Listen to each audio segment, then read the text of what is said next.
الاقتصادية، فهذا قرار جيد. فقناة الفراعين الآن مغلقة بقرار قضائي حمدا لله، يعني حمدا لله لكي نظهر هذا خبر اليوم، يعني أن قضاءنا في مصر حقيقة قضاء بمجمله العام قضاء عظيم. حينما يشغلون عقولهم، وحينما ينظرون إلى الأمانة التي ائتمنهم الله عليها، حينما ينظر القضاة ثلاثة، قاضيان في النار وقاض في الجنة. فعم توفيق تلفيق قصدي، عشان ده الاسم اللي أنا يعني اخترته، وهيرفع ضد ده مسجل باسمك، ده براءة اختراع على طول يعني. على مسؤوليتي حاكم لوحدك، احنا براءة منه. ده هو اسمه دكتور توفيق عكاش. ماشي استاذي. لا، كلمة دكتور دي ليست صحيحة. لا، دكتور ايه؟ ده حافظ الميراثي ناقشه في هذه القضية، وكان إذا كان على دكتوراه، كثير من الناس ما يدفع أموال ويأخذ دكتوراه زائفة ما هي إلا على الورق. لو ذهب إلى روسيا، ذهب إلى هولندا، ذهب إلى أي مكان. أخونا تلفيق عك الشاشة اللي بيقول الدكتور لا يجيد اللغة الإنجليزية، إذا كان بيقول واخد الدكتوراه من أمريكا. بيقول خليت واحد ترجم الرسالة واديته 5000 جنيه. ده كان أيام ما كان بيقول. هو قال هذا؟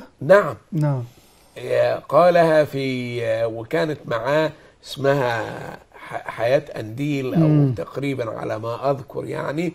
فكانت تسأله وكان يعني يجيبها.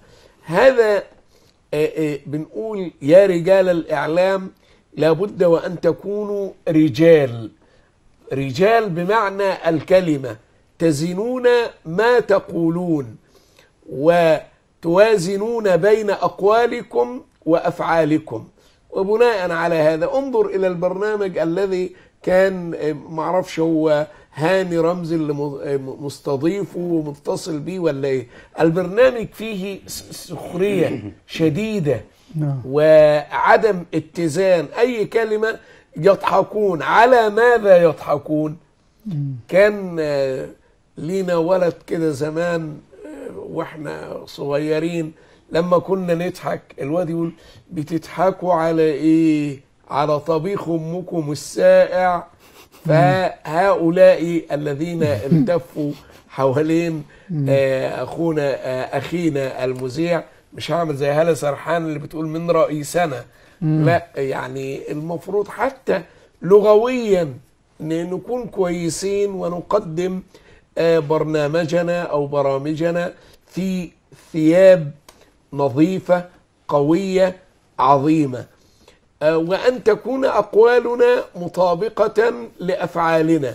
هذا ما تعلمناه من قرآننا: يا أيها الذين آمنوا لم تقولون ما لا تفعلون كبر مقتا عند الله أن تقولوا ما لا تفعلون.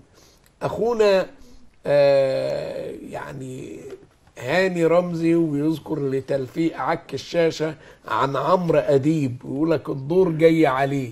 الله، ما يجيش ليه الدور عليه طالما أنه لا يمسك لسانه. وفي الفيديو الذي كان قبل ذلك عمرو أديب قال احنا مش هنسكت وهنتكلم. الله، مش هتسكت يعني ايه؟ أتحرق الدنيا وتشعللها بنار الكلمات؟ لا، إن القانون موجود والمحاسبة موجودة، لكن علينا أن ننظر إلى أنفسنا نحن.